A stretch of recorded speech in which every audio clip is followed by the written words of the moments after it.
पूर्णिमा ma'am, एकदम सीधा सवाल कि मोदी बनाम राहुल अक्सर चर्चा में होता था। इस पूरे सत्र में हमने देखा राहुल बनाम अमित शाह की तस्वीर दिखाई पड़ी। वो सिर्फ टारगेट पर अमित शाह को रख रहे थे, क्यों? ऐसा था कि उसमें अमित शाह की बिल्कुल जिम्मेवारी थी।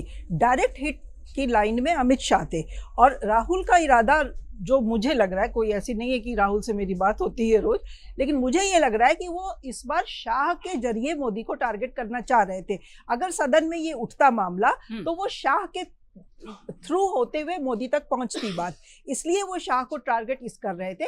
क्योंकि पैलेट गन चली नहीं चली, लाठी किसने चलवाई नहीं चलवाई, ये सारा उनके डायरेक्ट मंत्रालय के अंडर में आता है। तो प्राइमरी रिस्पॉन्सिबिलिटी तो होम मिनिस्टर की बनती है।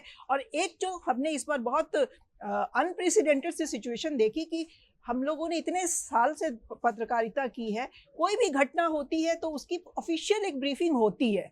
जब इतनी बड़ी घटना जंतर मंतर पे हो गई उस दिन 20 जुलाई को, तो ना दिल्ली पुलिस की तरफ से कोई बयान आया, ना कोई ब्रीफिंग हुई, पीआरओ तक का तो ब्रीफिंग हुआ नहीं, जो कि एक बहुत ही रूटीन सी, बहुत ही मैंडेटरी चीज है, वो तक तो हुई नहीं। कैबिनेट से कोई आके उस पर ऑफिशियली अपना पक्ष रखने तो आया नहीं।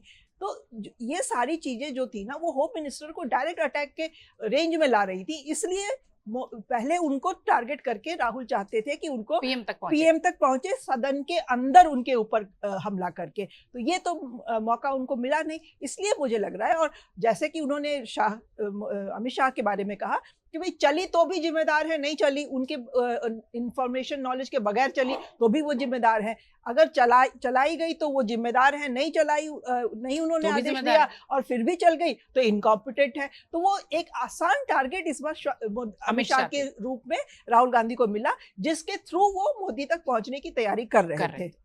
अगर आप ये वीडियो YouTube पर देख रहे हैं तो हमारे चैनल को सब्सक्राइब कर बेल आइकन दबाएं और Facebook पर देख रहे हैं तो हमारे पेज को लाइक करें।